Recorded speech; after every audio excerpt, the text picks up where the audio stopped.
Welcome everyone to this lunch and learn session. I hope you have more or less some lunches to join us with.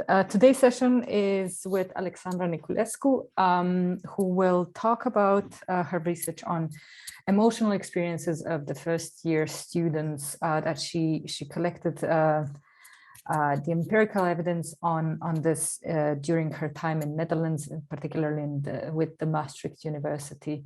At the end of the session, I am told that Simone and Alexandra will have kind of a little perspective giving or a little conversation on how this can be seen or used, or what we can do about this at our EPFL context. So without boring you too much, I'll give the floor to Alexandra and well, enjoy the session today. Welcome everyone, and I'm very excited to talk about emotions again. First of all, I would encourage you all to just have your lunch peacefully. Usually I ask people to turn on their camera so I can have a better feeling of the audience, but right now feel free to turn it off if that's more comfortable for you to eat. There's no problem about it. I will talk about the research I did for about 10 years in Maastricht University, where I did my PhD. I also worked there as a course designer. I also did my studies initially in Maastricht, so I experienced the environment from all points of view. And this is the last study I ran as part of my PhD before I left Maastricht. So it's, in a sense, although you will see it's nothing really extraordinary, but it's the most advanced study on emotions I did until now. And I think it's relevant to bring it into context and to see how the message of this research could be maybe applied or at least learned from in the context of EPFL. So I will start sharing. What I will do, I will first give you a background of the whole idea of the emotions, how we started to do emotions, research on emotions. And then I will get into the empirical studies, the quantitative research. All the research I did on emotion was quantitative. And then we'll discuss with Simone, we'll have a back and forth on how this could be applied, in particular to the first year commission. Of course, anything else in the context of EPFL is welcome.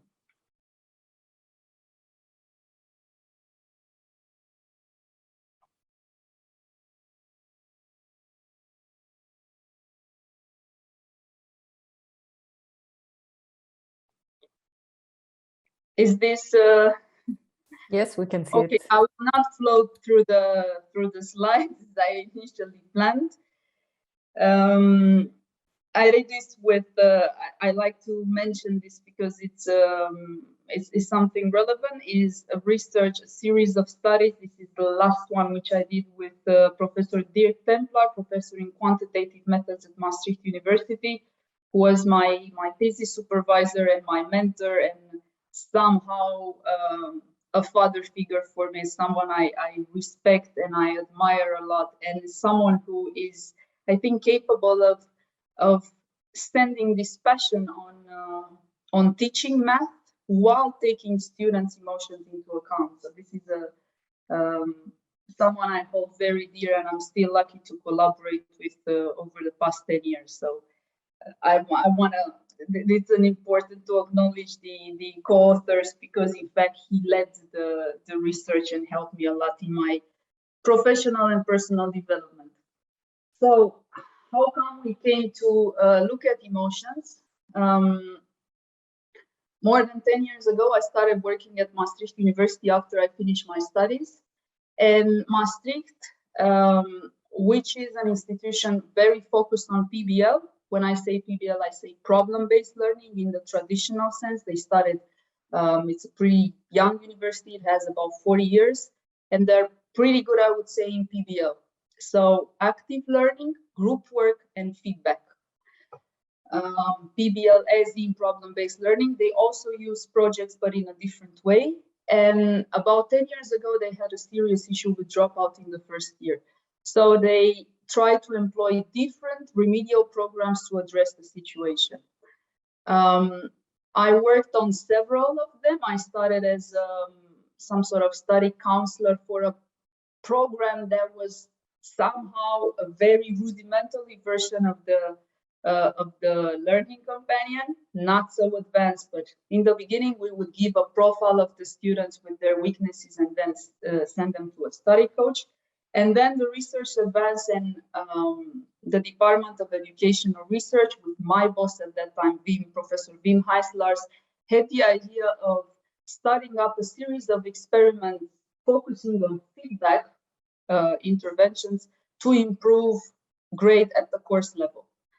Now, why feedback? Because feedback, in fact, is an inherent part of PBL. I will not get into detail about this here, but just mention it. It was assumed that PBL and feedback are already there, but they are not given in a structured way. And I think this is relevant to mention for the talk today. So we start this series of feedback interventions. I redesigned pretty much the entire first year. In the Faculty of Business and Economics, this is one detail I missed. And in some courses, the experiments were successful. We had a medium impact, not to make it too big. And in others, it wasn't. Those in which it wasn't, and those were the introductory math and statistics courses, I found the most relevant because I wanted to know what is it, in fact, that is now working. So I went back, I enrolled myself in the courses and did a bit of qualitative research. Elena, I hope you will be pleased to do that. And I observed two things. One, that the level of math was pretty low. So introductory math and statistics in the first year in an economics program would mean something like matrix algebra, matrices, determinants, which I think is not so advanced. We do this in the 10th grade. There was one, the other one, the vibe, if you want, it was just a feeling I had. The vibe was the students were bored. So I was wondering, how come if students have in there, let's say there was a large proportion of students who were not mastering basic math, but they were still bored. And there's an explanation for that, is that boredom doesn't occur only in situations that are not interesting for us or not challenging enough, but also in situations that are too provocative, let's say. So we went back to this introductory course, and I said, at the same time with running the experiments, I want to have a set of variables focusing on academic emotions. So this is how we started. And then all the interventions that were run in the first year at Maastricht University in the School of Business and Economics had this set of emotional variables which were taken into account for the feedback. Now, why would I do this? Because, I mean, we know if you want to have efficient, effective feedback, you need to have it from two sources. One is a source of authority, and the other one is how you perceive the feedback.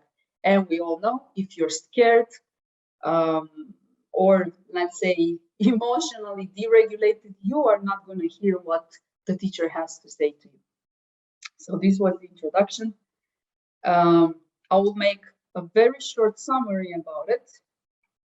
I'm talking about first year experiences, introductory courses, and emotions, in particular negative emotions. When you talk about emotions, usually in the first year, there are two types of emotions that were studied. One is anxiety during the exam, probably the most research on emotions over the past at least 40 years, and boredom in the classroom. Boredom is an emotion I like. But you see, there is a lot of focus on the negative emotions and on the emotion during the exam. But it's one part of research, or I say one type of emotions that is not so researched, and that is research during learning. And this is relevant because during learning, there is more importance, or the students are more relying on themselves or on their group of peers that they study with or work on a project, let's say. And in this context, there is one theory I will address and that I used in my research, that is the CVTA, the control value theory of achievement emotions by Beckrun and co-authors.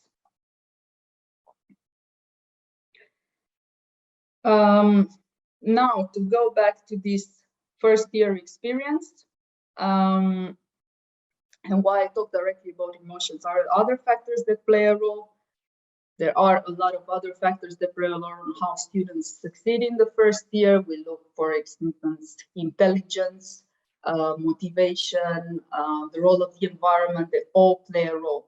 But I think what we forget easily is that it doesn't matter how intelligent or motivated or hardworking you're going to be. In a period of transition, such as the first year, that requires a lot of adaptation, what's going to make or break the deal is how you handle it, in fact, emotionally. You can be the smartest student, and the first year students coming in a STEM program are usually very smart and very motivated. But if they're going to handle the situation emotionally or not, that's a different discussion. And one question which was very poignant for me and my supervisor were, how come students in the first weeks of their integration in the new environment, they're only 1, 2, 3, 4, 5 weeks maximum, they're already scared.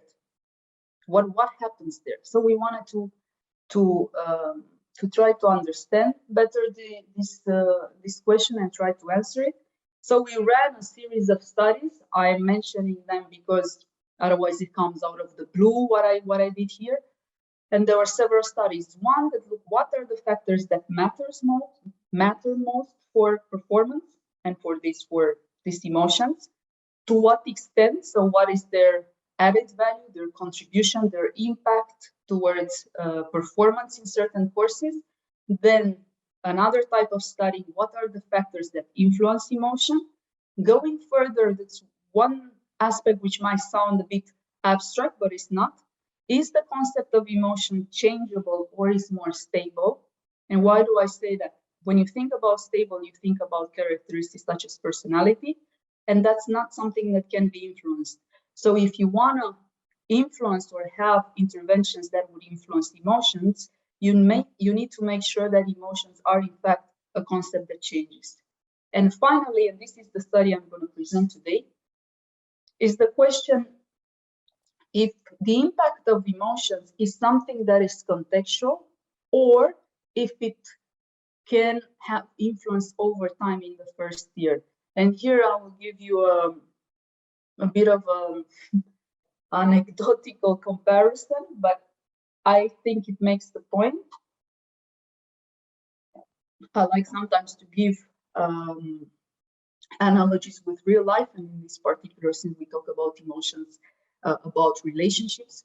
So imagine you're coming into a new relationship and everything is nice and you have positive emotions, and that the first sign that something is wrong, you're gonna bring a lot of the trauma, let's say, or the bad experiences that happened before. So it's like you are unloading that emotional luggage from a previous experience into the current one. And this is always, this is unfortunately the case also in the first year, because students are coming with expectations for success, while at the same time they hold some fear of failure. This is inherent in any kind of experience. And they have previous experiences, and they have learning styles and strategies that were already formed in high school. And then they have a new environment, a new setting that is putting a lot of challenge and a lot of pressure on them. So imagine first year students are having this introductory week where they know other students, where they start to learn a new language. And then after the first parties of the first week, the first course you're going to encounter, the introductory course, is the math and stats. That's not a good surprise for most of them. It feels like, I had a discussion with Simon a few weeks ago. He said it feels like a slap. I'll say in the best case, it feels like a slap. It's a big shock that needs a certain emotional integration.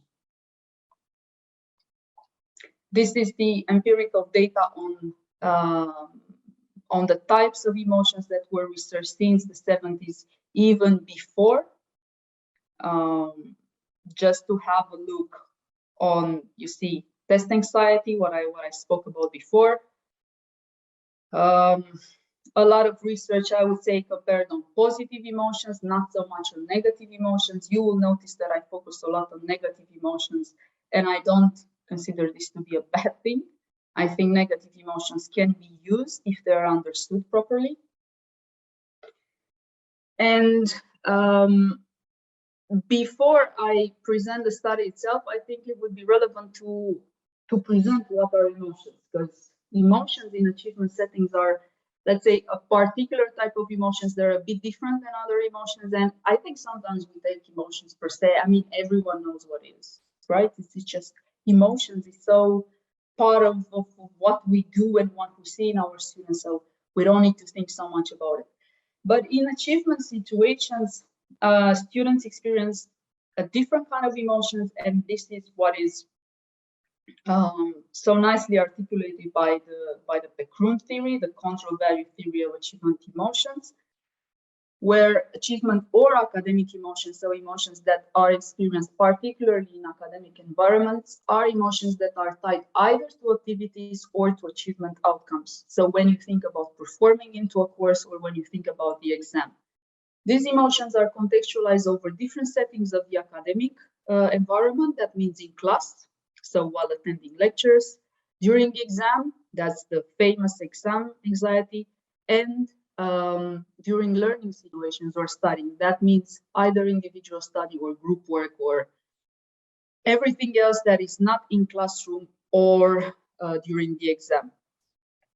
Emotions, this theory in particular is built upon a set of other traditional or contemporary theories of emotions. There's debate about the term to use, but it's a set of interrelated psychological processes, including different components. What does it mean? It means that the emotion per se is not something that is purely affect. I will not get into detail about this today, but I think it's relevant to mention. When we talk about emotions, we mainly assume that we talk pure affect. Emotion is never pure affect. The emotion always has a cognitive component. In fact, it's built within the emotional experience to have a cognitive component. That's the part where you think about emotion. The affect part is that inherent thing, that the good feeling, that's the affect part. At the same time, the emotions have a motivational component, is what drives you to action. And they also have a strong biological component because it always happens in the body. So the fact that you feel in your hands are shaking, or your voice is trembling, or you feel when you're in love, you have the butterflies in the stomach. That's the bodily function of every emotion. In the classroom, you will have, or let's say in the exam situation, you have the fact that you're very nervous and you can't concentrate. That is a very strong expression of the emotional part with a biological component in a certain setting. Generally speaking, emotions can be conceptualized as state versus trait. Trait are the emotions that you usually carry. I have a recent study published a few months ago where we show that boredom, in fact, is not so much as a state emotion, but more a trait emotions. It means that you are more prone to boredom. So it's not so much the educational environment that creates an emotion, which is the state, but the fact that you carry a certain, let's say,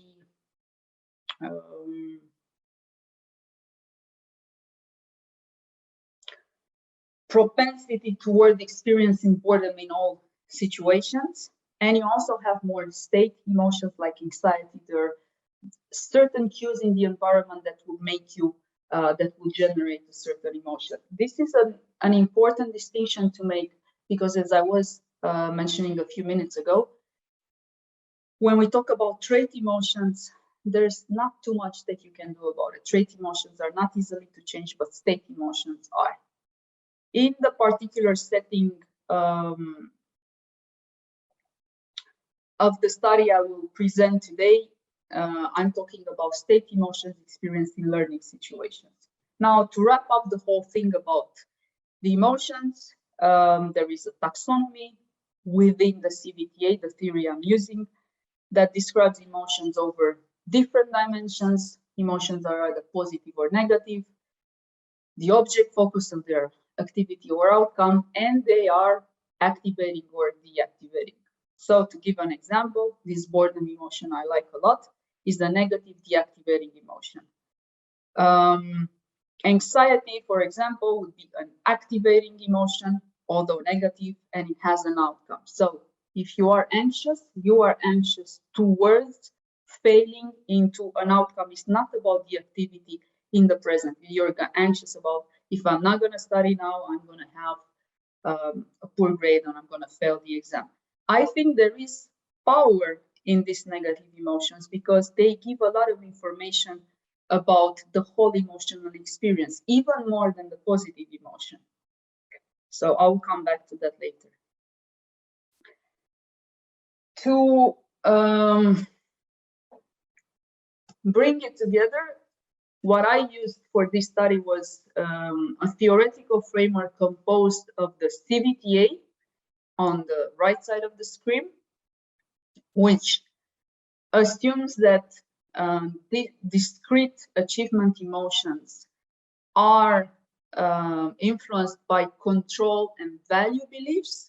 Control is also referred as appraisal of control. It can also be conceptualized as locus of control, and value beliefs if it has importance and so interest and value for what you're gonna study. In turn, emotions can influence achievement outcomes. This is a more simplified version of a more complex theory, but for the sake of simplicity, I'll just present it like that. Since we talk about the first year experience and the fact that students are not coming there as brand new and prepared to start from scratch, they are in fact holding a lot of beliefs and let's say previous experiences expressed in behaviors from the high school. I employed the motivation and engagement wheel of Andrew Martin. This is a different conceptualization of adaptation, not adaptability, adaptation. There is a distinction there, where the characteristics that students hold when they enter university are differentiated over 4 domains, in fact 2, behaviors and cognitions, which can be adaptive and maladaptive. That's brief. So putting them all together, I consider that learning-related emotions, and I focus on 4, enjoyment, anxiety, boredom, and hopelessness, are influenced by direct antecedents in the form of appraisal of control and value, which are assumed to be determined by these distal antecedents in the form of adaptive and maladaptive behaviors and cognition. If you just have a brief look here, you will see that we have, as a maladaptive cognition, 1 dimension called anxiety. I want to just draw the attention that the anxiety within Andrew Martin framework is different than the anxiety in Beckrun's framework. I know it may be a bit confusing, but this means that the anxiety in Andrew Martin is a belief. It's a cognition the students already hold when they enter the course, while the anxiety in the Beckrun framework is a specific state learning emotions induced by how the students perceive and react, if you want, to the course. So what I was trying to do was to examine the relationship between students learning these 4 learning emotions and the links with the antecedent cognitions, and then how they later on influence performance. And we did this in 2 courses by taking into account if there are changes in the appraisals and in the emotions that influence each other over time, and they have a further, if you want, influence on performance. There is a study we used as a basis for the methodological approach. This is BUF study, who's looking at changes in control appraisals and changes in achievement emotions. This is relevant to know, again, if you want to interfere on emotions, you need to know if they change or not. There is another study, which I'm not referring here, is a previous study of mine and my co-author at Maastricht. We are doing the same thing as BUF, but in the university and by taking into account negative emotions. So this is if you want a follow-up of that, but in a longitudinal context. There is also a recent study by someone in Bern, Tina Harsh, who's doing the same thing as what we did in the secondary education. That's an interesting study. I'll briefly mention it in at the end of the presentation. So we started with a sample of about, I want to make it look larger, so I'll say about 1,000 students. It's not 1,000, it's a bit less. First-year students, 19 years old, majority male. This is, by the way, a characteristic of students enrolling in the economics and business program at Maastricht. Most of them are men. And they had an international background, so the majority of the students in Maastricht are in fact not Dutch. Most of them are German, and then a larger majority of other international from everywhere. And we took into account two courses: the introductory math and stats. This is the very first course the students have to experience, and then the last course. So the last one in the last term, which is the finance course. As a design, we employ the repeated measure. I will show that in a diagram. And we try to cover the whole span of the first year. We use distal antecedents and performance measures measured through final grade in each course. So it looks something like this. The course I'm referring to is called abbreviated QM because it's quantitative methods. In week 2, we had a measure of this Andrew Martin motivation and engagement scale, which was answered by 908 respondents. In week 4, which is approximately halfway the course, we measured academic control and the 4 learning emotions. As you see, the more the data collection progresses, the sample size decreases. This time, about 87% of the students responded. Week 7, we did a repeated measure of the academic control and the learning emotions, this time 42%. Week 7 is 1 week before the exam. We also took that into account in week 8, where we had the performance grade. For the finance course, which is 9 months later, we looked in week 2 at academic control and the 4 emotions. This time we had 30% of the respondents. Week 6, the repeated measures for the academic control and emotions. And finally, week 8, the performance measured as grade. There is indeed a slightly different way of measuring emotions here, and there is a reason for this. We wanted beginning of the course and beginning of the academic year to have this impression of what are the characteristics the previous belief students hold, and then give them enough time to adapt to the course. That's why we did the academic emotions and the academic control and the learning emotions midway course and then before the exam, so you don't contaminate, if you want, the learning emotions with the exam emotions. While in the finance course, we started a bit earlier, since we didn't have to look at these distal antecedents that were taken into account in the first course.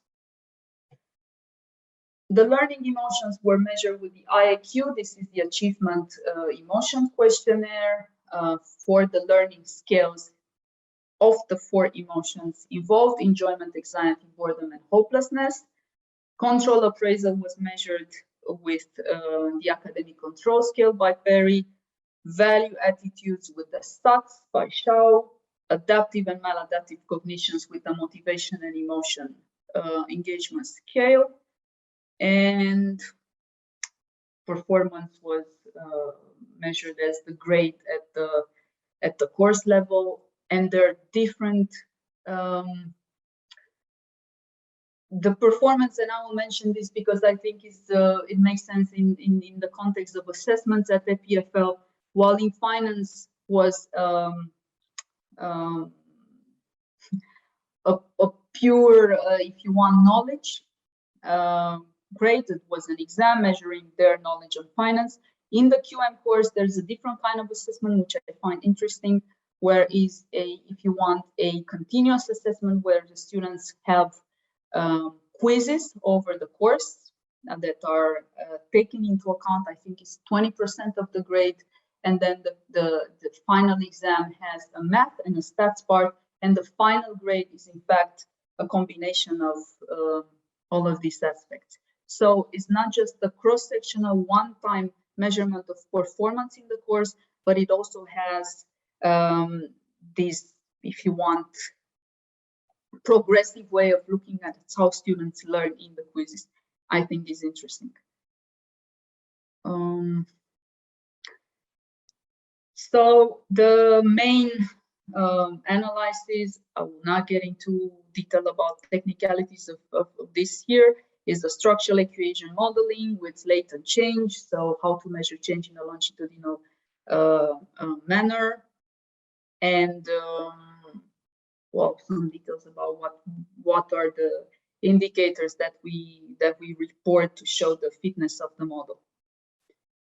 So in terms of just descriptives of the 4 scale, on the left part, first column of the table, you have the 4 learning emotions and the academic control. This is how we, so one note, is true that emotions are determined by both control and value. For the sake of the model, we only looked at the academic control. So the 4 learning emotions and the academic control, you will see that the range is 1 to 7 and 1 to 5 in the 2 courses. It would have been ideal if they were all the same, but there is a difference that in one of the courses, let's say the assessment on emotions was part of a larger study with other assessments, so we could not, we had to change the Likert scale for that. What you see here, that academic control, it seems like actually in QM, these are above average. So it's not like the students feel that they are not in control. In both of them, there doesn't seem to be a big difference between both of them. In finance, well, students are also above average, but not as in control as they would be in QM. With respect to anxiety, students are slightly above average in the QM, and they have lower anxiety levels in the finance course. Students are not too bored, as I was expecting, to be honest, in the QM course, and not so bored at all in the finance course. It goes further on to show that, in fact, for the positive emotion of enjoyment, students are above average in the QM and both the finance course. So overall, this is not a very dramatic picture. We'll say, well, we know that the levels of negative emotions are very high in the first year, and especially introductory courses. The picture doesn't look like, you know, it's something very dramatic. However, take into account that these are average values, and it's not always about the average value. It's also, so in terms of intensity, but it's also in terms of frequency. So how many of the students are in fact experiencing some boredom or some anxiety. But overall, the courses look fine, I would say. I've seen worse. The reliability of the scales, as you can see, are pretty good. Now, in terms of results, and this is the best, the most readable version I can give you on such a big correlation table. So these are the bivariate relations between distal antecedent scales, the learning emotions in the two courses, and the performance in the two courses. What I will draw your attention here first is the set of the autocorrelations between the control, so the appraisal of control in finance and in QM. This is a 0.30, small in size. The set of autocorrelations between the emotions in finance and in QM in the first course, you see from 0.41, 0.36, 0.38, 0.39. Yeah, small, medium at the beginning of medium, but there I would say reasonably. And the strongest set of autocorrelation is in fact the performance in finance with the performance in QM. One interesting thing here is the bottom line, where you see the correlations between performance in finance and the emotions in QM and the emotions in finance. And what you can read here, these are modest, small correlations. I mean, what you see, 0.10, 0.12 in the finance, and then 0.13, but up to 0.20. However, to draw the line here, you see that emotion or performance in finance is more correlated to the emotions in QM than to the emotions in finance itself, which is interesting. They're not big, but they're bigger than the correlations in the finance itself. In the end, what is mostly correlated with the performance in finance is in fact the performance in QM. The path diagram of the structural model.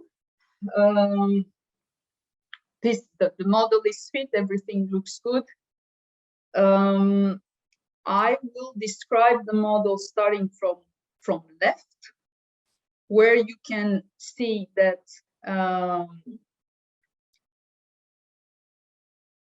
let me have a look here.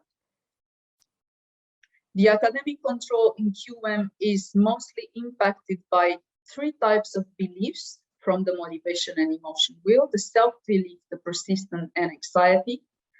Further on, the academic control impacts all emotions in QM: enjoyment, boredom, hopelessness, and anxiety. The strongest impact is on the two here, the hopelessness and the anxiety. From the two other appraisals, the interest and value, is only the interest which passes the threshold of significance and impacts enjoyment and boredom in QM. The other two emotions in QM, hopelessness, anxiety, are more explained by these distal antecedents, which are failure, avoidance, and anxiety for both of them. In addition, what I find interesting is anxiety finds an extra contribution from valuing school. So it means that if students were valuing school a lot in high school, this will create more anxiety. And in a sense, it's reasonable, because anxiety always appears for something that matters. You would not feel anxiety if something has no value for you. Moving towards the second part of the model, where you have the finance part, let me see.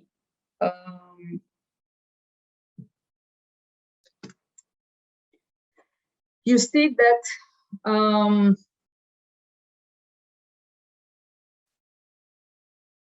it's a complex model and I don't see it very well.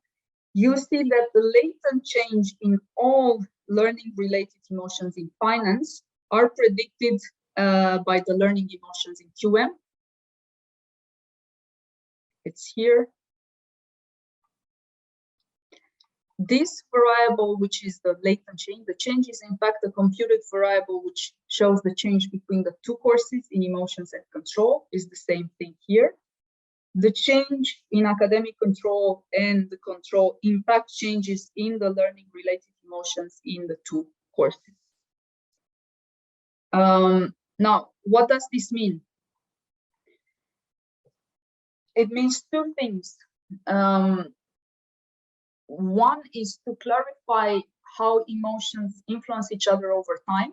And this path from learning emotions in one course towards the changes of emotions in the second course are in fact saying that emotions in the first course do not cross over each other, but are distinct.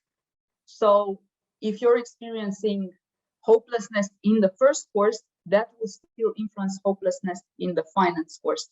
Will not, the feeling in this case of hopelessness will not influence anxiety. So the emotions remain distinct. And this is important to know if you wanna then target one of these emotions for an educational intervention.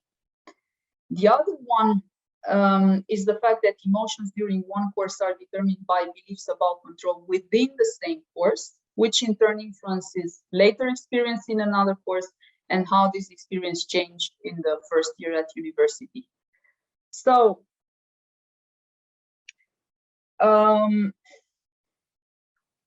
draw the conclusion, this study shows that learning related emotions in the first year, at least at Maastricht, when we did the research, are contextualized experiences where how students feel is influenced mostly by their experiences within a course and less by the characteristics they hold when they enter university. You saw that there are only a few factors from the motivation and emotion wheel which impact emotions in QM and then later on in finance.